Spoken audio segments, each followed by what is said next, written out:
Namaste. Welcome to RegNews.in Real Estate Guru, powered by Vasavi Group, SAS Infra, Sri Srinivasa Constructions, TSNews.tv, Reg TV.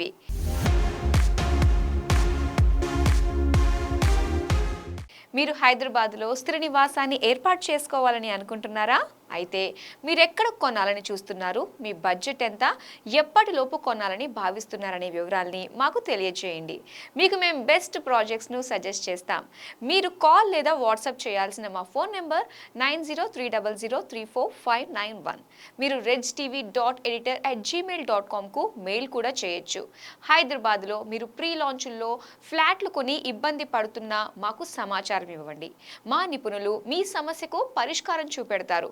మరి late చేయకుండా మన ప్రోగ్రాంలోకి enter అయిపోదాం.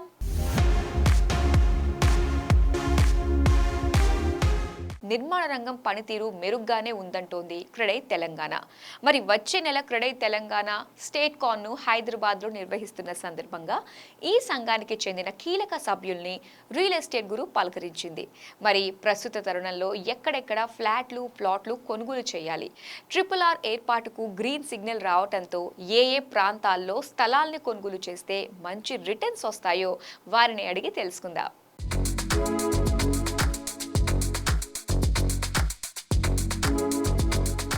Hi hello నమస్తే, welcome to రెజ్ news real estate Guru. ఈరోజు మనతో పాటు ఉన్నారు స్పెషల్ గెస్ట్. ఆయన మరెవరు కాదు, క్రెడై తెలంగాణ సెక్రటరీ అజయ్ కుమార్ గారు.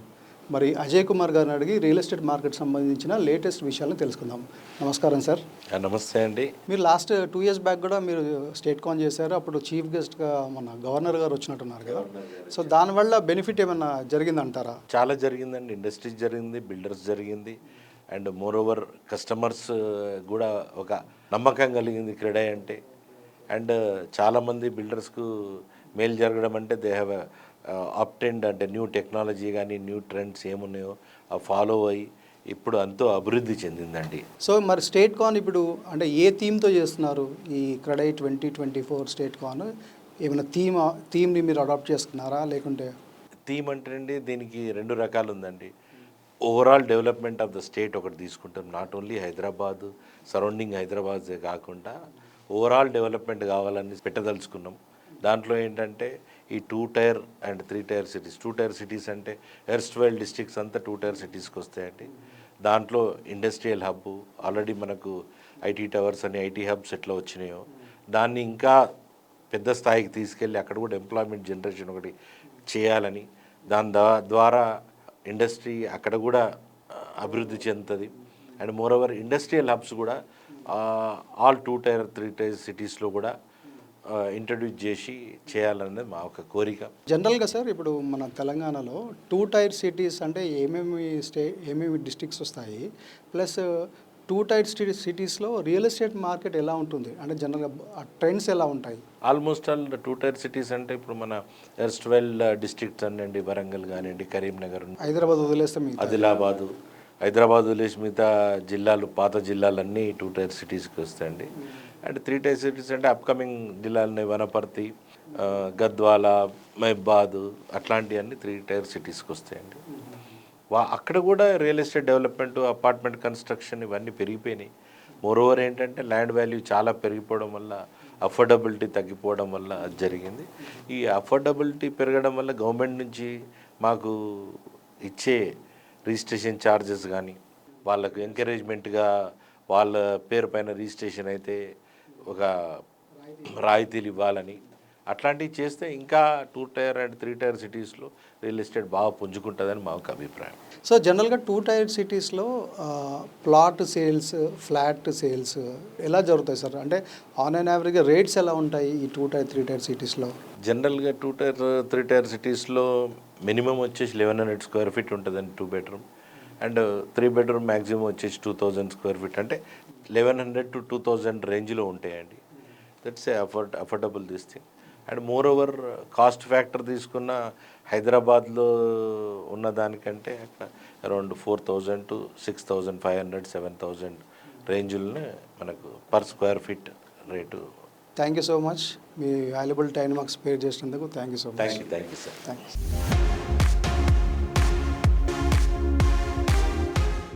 హైదరాబాద్లో అద్దె ఇళ్లకు డిమాండ్ పెరుగుతోంది.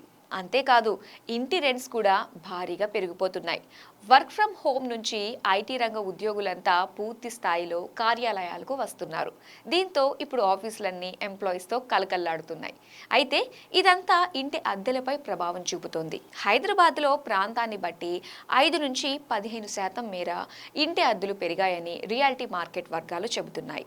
హైదరాబాద్లో లగ్జరీ గృహాల అద్దెలకు డిమాండ్ బాగా పెరిగింది. గడిచిన 3 నెలల కాలంలో హైదరాబాద్ అద్దె ఇళ్లకు క్రమంగా డిమాండ్ పెరుగుతూ వస్తోంది. ఇదే సమయంలో గ్రేటర్ సిటీలో డబుల్ బెడ్రూమ్ ఇళ్లకు బాగా డిమాండ్ ఏర్పడింది. మొత్తం గృహాల రెంట్ మార్కెట్లో డబుల్ బెడ్రూమ్ ఇళ్ల వాటా 55% కాగా సింగిల్ బెడ్రూమ్ వాటా 23%గా 3BHK అద్దె ఇళ్ల డిమాండ్ 20% చొప్పున ఉంది. ఈ క్రమంలో హైదరాబాద్లో ఇంటి అద్దెలు 5% నుంచి 15% మేర పెరిగినట్లు లెక్కలు చెబుతున్నాయి. ఇక భాగ్యనగరంలో మణికొండ, కూకట్పల్లి, మాదాపూర్, గచ్చిబౌలి, కొండాపూర్, మియాపూర్, పుప్పాల్గూడ, షేక్పేట, టోలీచౌకి, ఉప్పల్, ఎల్బీ నగర్, కొండాపూర్ వంటి ప్రాంతాల్లోని అద్దె గృహాలకు డిమాండ్ ఎక్కువగా ఉంది. ప్రధాన ప్రాంతాలలో డిమాండ్కు తగిన గృహాల సప్లై లేకపోవడమే అద్దె పెరుగుదలకు కారణమని తెలుస్తోంది. దేశవ్యాప్తంగా స్థిరాస్తి రంగం క్రమక్రమంగా కుదుటపడుతోంది. నిన్నటి వరకు వర్క్ ఫ్రం హోంకి పరిమితమైన ఐటీ ఉద్యోగులు మళ్లీ ఆఫీసు బాట పడుతున్నారు. దీంతో మెట్రో నగరాల్లోని ఐటీ కార్యాలయాలన్నీ కళకళలాడుతున్నాయి. ఐటీ ఉద్యోగులతో పాటు ఫార్మా, ఫైనాన్స్, బ్యాంకింగ్, మ్యానుఫ్యాక్చరింగ్ రంగాలలోని ఉద్యోగులు, కార్మికులు పూర్తిస్థాయిలో ఇప్పుడు పనిచేస్తున్నారు. ఫలితంగా సొంత ఊళ్ల నుంచి నగరాలకు ఉద్యోగులు విచ్చేస్తున్నారు. దీంతో దేశవ్యాప్తంగా ప్రధాన నగరాల్లో అద్దె ఇళ్లకి భారీ డిమాండ్ ఏర్పడింది. ఎక్కడ టూలెట్ బోర్డు కనిపించినా వెంటనే ఎవరో ఒకరు అద్దెకు దిగిపోతున్నారు. ఇటువంటి సానుకూల పరిస్థితుల్లో అనూహ్యంగా ఇంటి అద్దెలపై ప్రభావం పడుతోంది. ఈ క్రమంలో ఇంటి రెంట్స్ క్రమంగా పెరుగుతున్నాయి. ముఖ్యంగా ఐటీ కంపెనీలు ప్రధాన కార్యాలయాలు ఉన్న ప్రాంతాల్లో గృహాల అద్దెలు ఇటీవలి కాలంలో పెరిగిపోసాగాయి. గచ్చిబౌలిలో డబుల్ బెడ్రూమ్ ఇంటి అద్దె 30,000 ట్రిపుల్ బెడ్రూమ్ అద్దె 36,000 రూపాయలుగా ఉంది. కొండాపూర్లో 2BHK 24,000, 3BHK 30,000 అద్దె కట్టాల్సి వస్తుంది. హైటెక్ సిటీ ప్రాంతంలో 2BHK 35,000, 3BHK 47,000 రూపాయల అద్దె పలుకుతుంది. మాదాపూర్లో డబుల్ బెడ్రూమ్ ఇంటి అద్దె 26,000 ట్రిపుల్ బెడ్రూమ్ ఇంటి అద్దె 35,000 రూపాయలుగా ఉంది. కోకాపేట్లో 2BHK సగటు ఇంటి అద్దె 26,000, 3BHK 36,000 పలుకుతోంది. ఇక నార్సింగిలో డబుల్ బెడ్రూమ్ సగటు ఇంటి అద్దె 24,000 కాగా ట్రిపుల్ బెడ్రూమ్ ఇంటి రెంటు 34,000. కూకట్పల్లిలో 2BHK రెంటు 20,000, 3BHK రెంటు 26,000. బంజారాహిల్స్లో డబుల్ బెడ్రూమ్ ఇంటి అద్దె 35,000, ట్రిపుల్ బెడ్రూమ్ ఇంటి అద్దె 45,000గా ఉంది. అటు మణికొండలో డబుల్ బెడ్రూమ్ ఇంటి రెంటు 25,000 కాగా ట్రిపుల్ బెడ్రూమ్ ఇంటి అద్దె 32,000గా ఉంది. ఆయా ప్రాంతాలలో లగ్జరీ అపార్ట్మెంట్స్, గేటెడ్ కమ్యూనిటీల్లో అయితే ఇంకా రెంట్స్ ఎక్కువగానే ఉన్నాయి. మొత్తానికి హైదరాబాదులో ఇంటి అద్దెలు పెరగడం సామాన్య మధ్యతరగతి వారిని ఆందోళనకు గురిచేస్తోంది. ఉద్యోగాలు చేస్తున్న వారి వేతనాలు పెరగడం లేదు కానీ గృహాల అద్దెలు మాత్రం పెరిగాయని, వచ్చిన జీతంలో సగానికి పైగా ఇంటి రెంటుకే ఖర్చవుతుందని వాపోతున్నారు.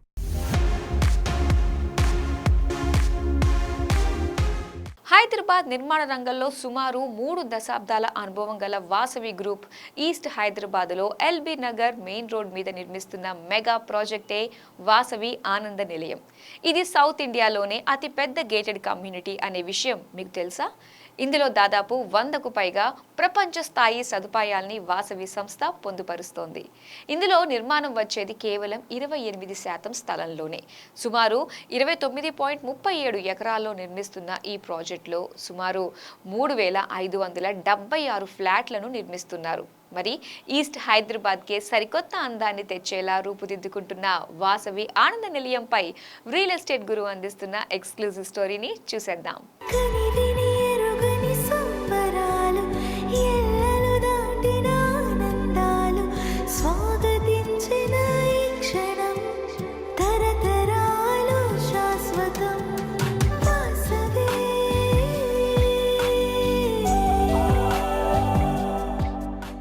హైదరాబాదులో అధిక శాతం గేటెడ్ కమ్యూనిటీలను నిర్మిస్తున్న సంస్థగా వాసవి గ్రూప్ ఖ్యాతినార్జించింది. నగరం నలువైపులా పలు ప్రాజెక్టుల్ని చేపడుతూ కొనుగోలుదారుల మన్ననల్ని పొందుతున్న ఈ సంస్థ సౌత్ ఇండియాలోనే అతిపెద్ద హైరైజ్డ్ గేటెడ్ కమ్యూనిటీ ఆనంద నిలయాన్ని కొంతకాలం క్రితం అట్టహాసంగా ఆరంభించింది.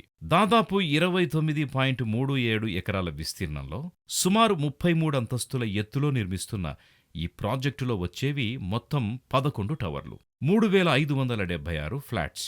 2, 3, 4, 5 పడక గదులకు పెద్దపీట వేసిన ఈ ప్రాజెక్టులో సుమారు 112 స్కై విల్లాస్ని డిజైన్ చేశారు.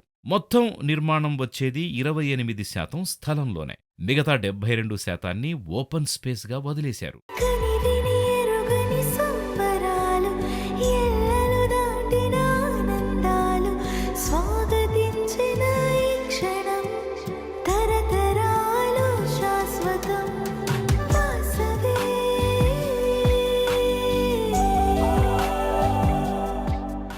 మెట్రో స్టేషన్ పక్కనే నిర్మాణం జరుపుకుంటోన్న ప్రప్రథమ స్కై స్క్రాపర్ ప్రాజెక్టే వాసవి ఆనంద నిలయం. ఈ ప్రాజెక్టులో ఫ్లాట్లు కొనుక్కునేవారు ప్రతిరోజు ఆఫీసుకెళ్లేందుకు తమ పార్కింగ్ నుంచి కార్లు, బైకుల్ని తీయక్కర్లేదు. ఆటోలు, క్యాబుల్ని ఆశ్రయించక్కర్లేదు. మాదాపూర్ హైటెక్ సిటీకి వెళ్లాలన్నా, మియాపూర్కి వెళ్లాలన్నా ఎంచక్క మెట్రో రైల్లోనే రాకపోకల్ని సాగించవచ్చు. ఎల్బీ నగర్లో అలా మెట్రో రైల్ దిగగానే ఇలా వాసవి ఆనంద నిలయంలోకి నడుచుకుంటూ వెళ్ళిపోవచ్చు. ఇంత బడా ప్రాజెక్టులో ఒక క్లబ్ హౌస్ నివాసితులకు సరిపోదు అన్న ఉద్దేశంతో 2 క్లబ్ హౌసుల్ని ఏర్పాటు చేస్తున్నారు. అంటే దాదాపు 1.31 లక్షల చదరపడుగుల విస్తీర్ణంలో అభివృద్ధి చేస్తున్నారన్నమాట. వాసవి ఆనంద నిలయంలో డబుల్, ట్రిపుల్, 4 బెడ్రూమ్లతో పాటు సుమారు 112 స్కై విల్లాల్ని కూడా డిజైన్ చేశారు. 32, 33 అంతస్తుల్లోని స్కై విల్లాస్ని చూస్తే ఎవరైనా వావ్ అనాల్సిందే. మన జీవితాన్ని ఆనందమయం చేసుకోవాలని అనుకుంటే, ప్రతి క్షణాన్ని ఆస్వాదించాలని భావించే వారికి ఈ ప్రాజెక్ట్లోని స్కై విల్లాస్ ఒక మంచి ఆప్షన్ అని చెప్పొచ్చు. సుమారు 1.31 లక్షల చదరపు అడుగుల్లో డిజైన్ చేసిన 2 క్లబ్ హౌస్లు వేటికవే తమ ప్రత్యేకతను చాటు చెబుతాయని గుర్తుంచుకోండి. ఇందులో lap and recreational pool deck, pool dining పెవిలియన్స్, reflecting pool, outdoor dining space వంటి వాటితో రెసిడెన్స్ ఎంతో సంతోషంగా గడపొచ్చని గుర్తుంచుకోండి. ఆనంద నిలయంలో ఆధునిక సదుపాయాలకు పెద్దపీట వేసింది Vasavi group. Medical room, conference room, smart rooms, cafeteria, sports space, indoor stores room, gym, swimming pool, jogging track, cycling track వంటి వాటికి పెద్దపీట వేశారు. అత్యవసరాల్లో ఆసుపత్రులు ఆనంద నిలయానికి చేరువలోనే ఉన్నాయి. మెడిసిస్ ఆసుపత్రి, Medicare, Kamineni, aware global hospital వంటివి సమీపంలో ఉన్నాయి. వాసవి ఆనంద నిలయం నుంచి స్కూళ్లు, కాలేజీలు కూడా సమీపంలో ఉన్నాయి. ఎంటర్టైన్మెంట్ కోసం BVK multiplex, Miraj cinema, shopping కోసం 6 షాపింగ్ మాల్ వంటివి దగ్గరలోనే ఉన్నాయి. ఆనంద నిలయం ప్రాజెక్టుతో పలు బ్యాంకులు అసోసియేట్ అయ్యాయి. ICICI, bank of Baroda, axis bank, union bank of India వంటివి కొనుగోలుదారులకు సులువుగానే గృహ రుణాలు మంజూరు చేస్తాయి. మొత్తానికి ఇలాంటి అనేక అంశాల కారణంగా ఆనంద నిలయంలో ఫ్లాట్లను కొనడానికి అనేక సంస్థలు ఆసక్తి చూపిస్తూ ఉండడం విశేషం. హైదరాబాద్లో ఇండస్ట్రియల్ పొల్యూషన్ పెరుగుతోందా? అందుకు పటాన్ చెరువులోని ఒక చెరువులో వేలాది చేపలు చనిపోయాయా? మరి ఇలాంటి వాటికి అడ్డుకట్ట వేయాలంటే ఏం చేయాలి? పట్టణాల్లోని చెరువుల్లో పెరిగే గుర్రపు డెక్కకు శాశ్వత పరిష్కారం ఏమిటి? మురికి కూపంగా మారిన హుస్సేన్ సాగర్ను క్లీన్ చేయటం సాధ్యమయ్యే పనేనా? జంట జలాశయాలు మరో హుస్సేన్ సాగర్లు కాకూడదంటే ఏం చేయాలి? ఇలాంటి ఇంట్రెస్టింగ్ విశేషాల్ని రియల్ ఎస్టేట్ గురు వ్యూయర్స్కి ప్రత్యేకంగా వివరిస్తున్నారు EPTRI consultant, retired IAS officer Vijay Kumar గారు. మరి ఆయన మా లహరికకు ఇచ్చిన ఎక్స్క్లూజివ్ ఇంటర్వ్యూని ఇప్పుడు చూద్దాం. హాయ్ సార్, నమస్తే. నమస్తే అమ్మా. నీరు అంటే మనకి లేనిదే జీవమే లేదు. ప్రెసెంట్ గా మొన్న సిచ్యువేషన్ చూసుకుంటే సార్, ఇక్కడ చెరువులో మనకి పటాన్ చెరువులోని చేపలు కూడా చనిపోయే కలుషితమైన నీరుకి చాలా చేపలు జీవరాశి చూసాము. సో ఈ చెరువుల్లో జీవరాశి చనిపోవడానికి కారణం ఏంటంటారు? అమ్మ, మనుషులకి బ్రతకడానికి ఆక్సిజన్ అవసరమైనట్టుగానే చెరువులో ఉన్న అక్వాటిక్ లైఫ్ దానికి కూడా ఆక్సిజన్ అవసరం. దాన్ని డిజాల్వ్డ్ ఆక్సిజన్ అంటాం, డివో. నీరు దాదాపుగా ఒక 8 to 9% వరకు ఆక్సిజన్ని డిజాల్వ్ చేసుకోగలుగుతుంది. పరివర్ణంలో ఆక్సిజన్ డిజాల్వ్ చేసుకోగలుగుతుంది. అయితే ఆ నీటిలోని డిజాల్వ్డ్ ఆక్సిజన్ శాతము 2% కంటే తక్కువకి పడిపోతే ఆ, చేపలు ఇట్లాంటివి ఇంకా గాలి పీల్చుకోలేవు, చనిపోతాయి. అంటే 2 రకాల కాలుష్యం ఉంటుంది, బిఓడి సిఓడి అంటాం, biological oxygen demand, chemical oxygen demand. Biological oxygen demand అనేది నీటిలో, మంచినీటిలో మనం సివేజ్ అంటే మానవ వ్యర్థాలు ఇలాంటివి ఉంటాయి కదమ్మా, ఈ వ్యర్థాలు వెళ్ళినప్పుడు బిఓడి ఏర్పడుతుంది. అంటే ఉన్న నీటిలో ఆక్సిజన్ తీసేసుకుంటాయి. లేదా ఏదైనా ఫ్యాక్టరీస్ నుంచి కాలుష్యము నీటిలో కలిసినప్పుడు కెమికల్ ఆక్సిజన్ డిమాండ్. కెమికల్స్ వల్ల కూడా నీటిలోని ఆక్సిజన్ తగ్గిపోయే ప్రమాదం ఉంటుంది. సో ఆక్సిజన్ శాతం పడిపోతే అప్పుడు ఆక్సిజన్ లేక ఈ చేపలు ఇవన్నీ చనిపోయే ప్రమాదం ఉంటుందన్నమాట. అలానే మన చెరువుల్లో గుర్రపు నాడ అనే డెక్ అనేది కనిపిస్తూ ఉంటుంది కదా సార్, ఆకుల్లాగా ఫుల్ విస్తరించి ఉంటుంది. మరి ఇది మంచిదంటారా, అది వేస్ట్ వ్యర్థం అంటారా? గుర్రపు డెక్క అనేది వాటర్ హైసింత్ అంటారు. యాక్చువల్గా అది ఒక చాలా మంచి అక్వాటిక్ ప్లాంట్, కాకపోతే అది వీడ్ లాగా పెరిగిపోయి మనకి న్యూసెన్స్ క్రియేట్ చేస్తుంది. కానీ ఒక చెరువులో గుర్రపు డెక్క పెరిగి విస్తరిస్తుంది అంటే కారణం ఏంటమ్మా?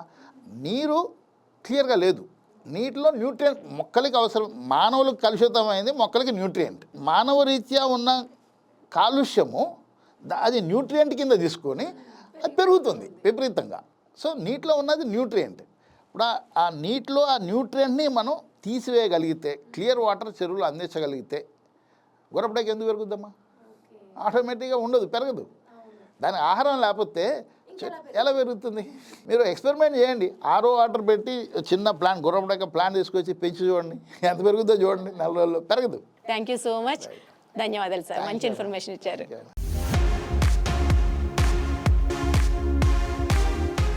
హైదరాబాద్ నిర్మాణ రంగంలో నిర్మాణం చివరి దశలో ఉన్న ప్రప్రథమ స్కై స్క్రేపరే శాస్ క్రౌన్ ఎట్ కోకాపేట్. నగరానికి చెందిన శాస్ ఇన్ఫ్రా నిర్మిస్తున్న ఈ tallest skyscraper special features ఏమిటి? ఒక్కో ఫ్లాట్ సైజ్ ఎంత? ఇందులో ఏ మోడర్న్ ఎమ్యూనిటీస్ను ప్రొవైడ్ చేశారు? రియల్ ఎస్టేట్ గురు అందిస్తున్న స్పెషల్ స్టోరీని చూసేద్దాం.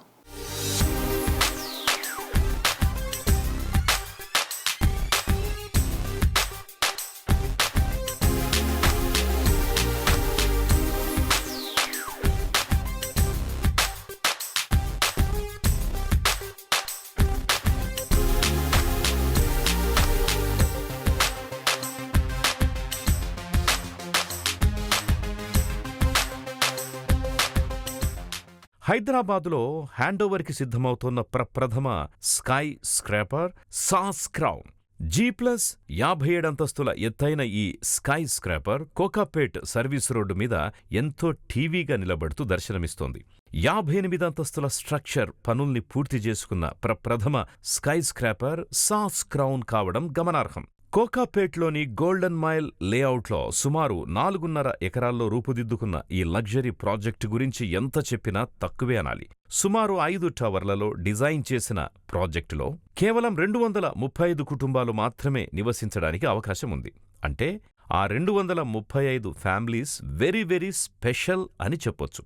200 మీటర్ల కంటే ఎత్తులో నివసించాలి అని కోరుకునే వారి కోసం సుమారు 25 డూప్లెలున్న ప్రాజెక్టే సాస్ క్రౌన్ అని సంస్థ ఎంతో గర్వంగా చెబుతోంది. హైదరాబాద్ నిర్మాణ రంగంలోనే ఫ్లోర్కొక ఫ్లాట్ని నిర్మించిన ఘనత సాస్ ఇన్ఫ్రాకే దక్కుతుంది. ఇందులోని 4 బెడ్రూమ్ సూపర్ లగ్జరీ హోమ్స్లో ఆఫీస్, హోమ్ థియేటర్, ప్రత్యేక ప్రవేశంతో మెయిడ్ రూముని కూడా డిజైన్ చేశారు. ప్రతి ఫ్లాట్ నుంచి 360 డిగ్రీస్ వ్యూ ఉంటుంది అంటే ఈ ప్రాజెక్టుని ఎంత జాగ్రత్తగా డిజైన్ చేశారు అనే విషయం ఇట్టే అర్థమవుతుంది.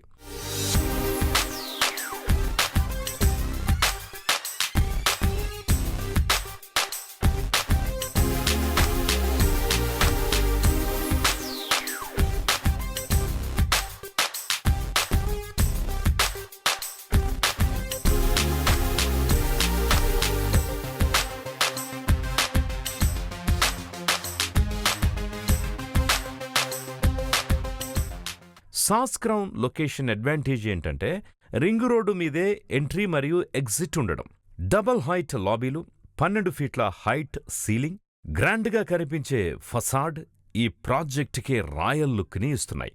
సూపర్ లగ్జరీ లైఫ్ స్టైల్ని కోరుకునే వారికి అమితంగా నచ్చుతుంది sauce crown. Private barbecue pits, chef on demand, open kitchen, multi cuisine restaurant, ఇలా మీరెలాంటి సెలబ్రేషన్స్ అయినా అత్యద్భుతంగా ఇందులో జరుపుకోవచ్చు. బిజినెస్ మెన్ కోసం ప్రత్యేకంగా conference room, consultation room, waiting room, library, business lounge మొదలైనవి స్పెషల్గా డిజైన్ చేశారు.